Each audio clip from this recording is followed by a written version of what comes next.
बिस्मिल्लाहिर्रहमानिर्रहीम। आज का हमारा टॉपिक है ओलिगोसैकेराइड। ओलिगोसैकेराइड वो कार्बोहाइड्रेट हैं जो 2 से 10 यूनिट ऑफ मोनोसैकेराइड से मिलकर बने हों। अगर इनमें मैं स्वीटनेस, सॉल्युबिलिटी और हाइड्रोलाइसिस की बात करूं तो जो मोनोसैकेराइड हैं वो मोर स्वीट इन टेस्ट हैं, लेकिन ये oligosaccharide less sweet in taste हैं। लेकिन पॉलीसैकेराइड बिल्कुल टेस्ट लेस है, इनमें स्वीटनेस होती ही नहीं है। अगर सॉल्युबिलिटी की बात करूं तो जो मोनोसैकेराइड हैं वो मोर सॉल्युबल इन वाटर हैं, oligosaccharide less soluble in water, और पॉलीसैकेराइड ये इन सॉल्युबल इन वाटर, यानी ये वाटर में सॉल्युबल होते ही नहीं है। हाइड्रोलाइसिस की बात करूं, जो मोनोसैकेराइड हैं वो मजीद हाइड्रोलाइसिस नहीं किया जा सकता क्योंकि वो सिंगल यूनिट से मिलकर बने हैं, तो वो सिंपलेस्ट शुगर है, उनको मजीद नहीं तोड़ा जा सकता। हाइड्रोलाइसिस होता है लाइसिस तोड़ना, हाइड्रो पानी की मौजूदगी में इन्हें तोड़ना। जब ओलिगोसैकेराइड को तोड़ेंगे तो ये 2 से 10 यूनिट मोनोसैकेराइड के देंगे।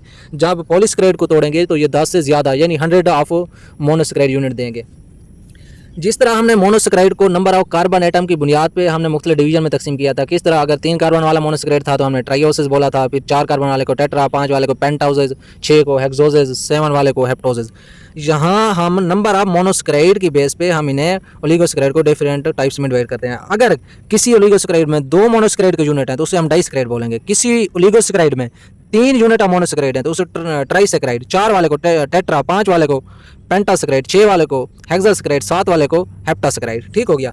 ये मोनोसैकेराइड के यूनिट आपस में किस तरह मिलते हैं? आयनिक बांड के जरिए, कोवेलेंट बांड के जरिए। कौन से बांड के जरिए? तो वो ना आयनिक बांड है ना कोवेलेंट, बल्कि ग्लाइकोसाइडिक बांड है।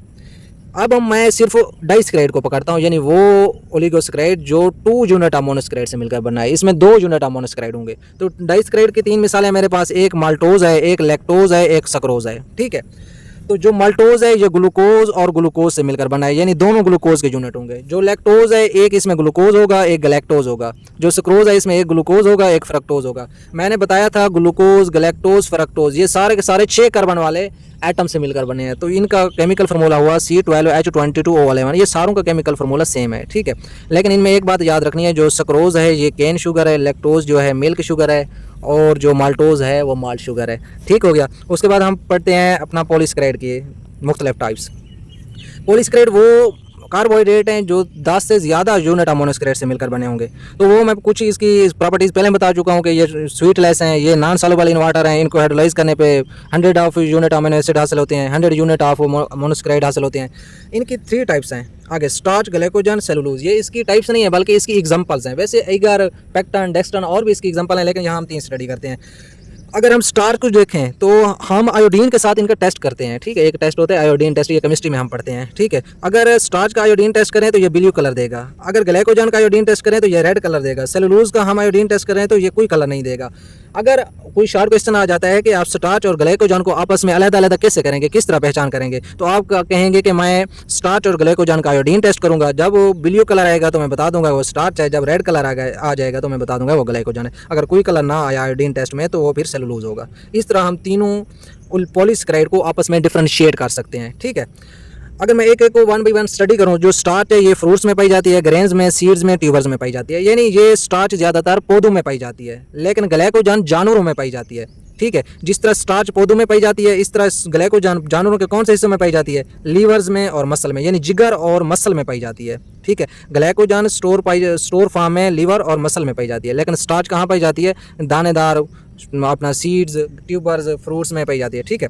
अगर स्टार्च को देखूं तो स्टार्च के अंदर, पहले मैं ये बता दूं, ये स्टार्च, ग्लाइकोजन और सेलुलोज जितने भी हैं, ठीक है, ये पॉलीसैकेराइड है ना, यानी 10 से ज़्यादा मोनोसैकेराइड यूनिट होंगे। लेकिन वो जितने भी यूनिट हों, चाहे 100 यूनिट हो, 200 यूनिट हो, 1000 यूनिट मोनोसैकेराइड हो, उनमें सारे के सारे जो यूनिट होंगे ग्लूकोज के होंगे। जिस तरह यहाँ ग्लूकोज, गैलेक्टोज था, ग्लूकोज, फ्रक्टोज था, लेकिन इनमें सारे के सारे यूनिट ग्लूकोज के होंगे। अगर आप स्टार्च को हाइड्रोलाइसिस करेंगे तो ये ग्लूकोज हासिल देगा, ग्लूकोज के यूनिट देगा। अगर आप ग्लाइकोजन को हाइड्रोलाइसिस करेंगे, ये इनमें तीनों में पॉइंट लिखा हुआ है, starch on hydrolysis gives glucose unit, glycogen on hydrolysis gives glucose unit, cellulose on hydrolysis gives glucose unit, क्योंकि ये सिर्फ ग्लूकोज से मिलकर बने हैं, ग्लूकोज की लंबी लंबी चेन है। लेकिन इसके अंदर 2 टाइप्स ऑफ चेन पाई जाती हैं, एक अमाइलोज शक्ल की चेन है, एक अमाइलोपेक्टन की।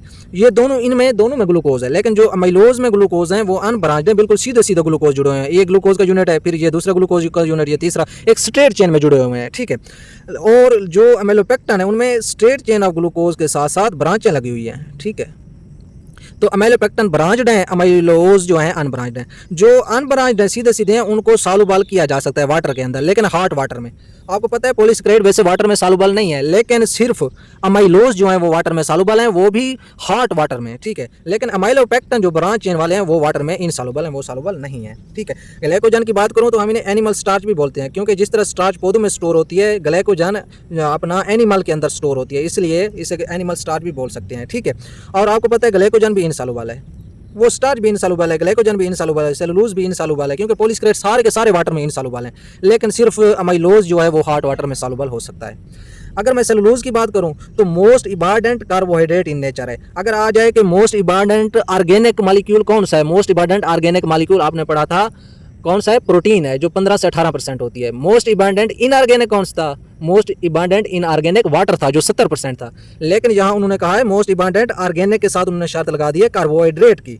अगर मोस्ट इम्पॉर्टेंट कार्बोहाइड्रेट की बात करें तो अब जितने भी हमने कार्बोहाइड्रेट पढ़े हैं, मोनोसेकेराइड पढ़े हैं, ओलिगोसेकेराइड पढ़े हैं, पॉलीसेकेराइड की 3 मिसालें पढ़ी हैं, इनमें से बताना है कि कौन सा ज़्यादा इम्पॉर्टेंट है। तो इन कार्बोहाइड्रेट में से जो सबसे ज़्यादा इम्पॉर्टेंट है वो सेलुलोज है, ठीक है। ये खास क्या रखना है, ऐसा ना हो कि वो पूछे most important carbohydrate in nature कौन सा है और वो साथ में वो दे दें प्रोटीन है, वाटर है। आप देखें वाटर तो 70% है और 70 को टिक कर दें, बल्कि उन्होंने कार्बोहाइड्रेट की साथ शर्त लगाई हो, तो मोस्ट इम्पॉर्टेंट जो कार्बोहाइड्रेट है वो सेलुलोज है, ठीक है। अच्छा, उसके अलावा सेलुलोज कहाँ पाया जाता है, जिस तरह स्टार्च कहाँ पाया जाता था, यहाँ अपना ग्लाइकोजन कहाँ पाया जाता था, लीवर और मसल्स के अंदर, तो सेलुलोज कहाँ पाया जाता है। सेलुलोज जो है कपास में ना, कपास जितनी भी है ये प्योर सेलुलोज से मिलकर बनी है, ठीक है। उसके अलावा पौधों की जो सेल वाल है वो भी सेलुलोज से मिलकर बनी है। अच्छा, अब हम देखते हैं कि सेलुलोज की डाइजेशन होती है ह्यूमन के अंदर और हेर्बीवर्स के अंदर। अगर हम घास खाएं, आपको पता है सेलुलोज ज़्यादातर घास में, इन चीज़ों में पाया जाता है, पौधों में पाया जाता है, क्योंकि पौधों के सेल वाल किससे मिलकर बनी है, सेलुलोज से। तो जो भी पौधा होगा, जो भी सब्ज चीज़ होगी उसमें सेलुलोज पाया जाएगा। क्या इंसान घास को हजम कर सकता है? नहीं। इसका मतलब है जो सेलुलोज है वो इंसान के डाइजेस्टिव सिस्टम को हजम नहीं कर सकते, लेकिन जो सेलुलोज है वो हर्बीवोर्स डाइजेस्ट कर सकते हैं, यानी जो घास खाते हैं वो डाइजेस्ट कर सकते हैं। आपको पता है जितने भी जानवर घास खाते हैं वो घास को हजम कर लेते हैं, क्योंकि घास के अंदर सेलुलोज पाया जाता है, पौधों की सेल वाल सेलुलोज से मिलकर बनी होती है। तो हर्बीवोर्स डाइजेस्ट कैसे करते हैं? हर्बीवोर्स के अंदर पाए जाते हैं माइक्रो ऑर्गेनिजम्स। कौन कौन से? बैक्टीरिया पाए जाते हैं, प्रोटोजोआ पाए जाते हैं, ठीक है, और दूसरे भी अपना प्रोटिस्टा, प्रोटोजोआ, इस तरह के छोटे छोटे ऑर्गेनिज्म पाए जाते हैं। ये जितने भी छोटे छोटे ऑर्गेनिजम्स हैं ये एंजाइम खारे करते हैं, जिसे सेलुलेज बोलते हैं, ठीक है। कौन सा एंजाइम खारे करते हैं? सेलुलेज। ये सेलुलेज एंजाइम ये इस सेलुलोज को डाइजेस्ट करता है। एक दफ़ा फिर बता दूं, हर्बीवोर्स की जो डाइजेस्टिव ट्रैक है, जो डाइजेस्टिव सिस्टम वाली नाली है, उसके अंदर छोटे छोटे जानदार पाए जाते हैं। वो जानदार कौन से हैं? बैक्टीरिया हैं, प्रोटिस्टा हैं, प्रोटोजोआ हैं। ये जो जानदार छोटे छोटे उसकी डाइजेस्टिव ट्रैक में पाए जाते हैं, ये सेलुलेज एंजाइम खारे करते हैं। सेलुलेज एंजाइम जो है वो सेलुलोज की डाइजेशन करता है, इसलिए सेलुलोज हर्बीवोर्स तो डाइजेस्ट कर सकते हैं, लेकिन ह्यूमन की डाइजेस्टिव कैनाल डाइजेस्ट नहीं कर सकती।